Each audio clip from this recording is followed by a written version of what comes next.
something I noticed on social media and even in the church among brethren.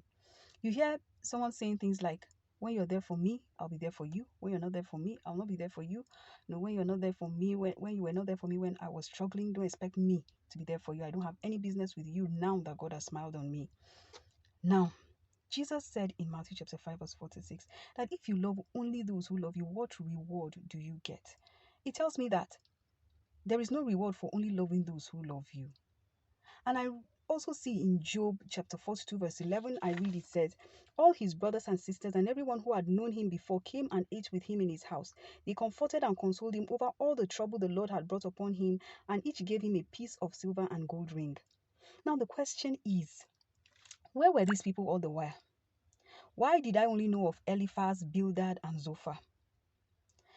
Now, I did not even see the Bible saying Job sent them away because they were not there for him. Secondly, it's important we know that it was part of God's dealings with Job as a person, and it was very important to have these people away from him.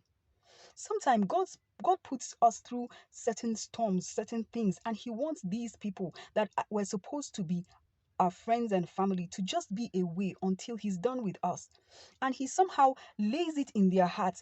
And by either getting them preoccupied with other things or just somehow they just forget to be there for us. And it's actually a part of his plan for us.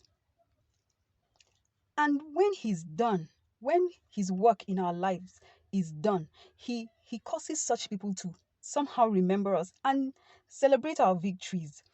Now, rather than you just, having this posture of, look, you were not there for me, so don't expect me.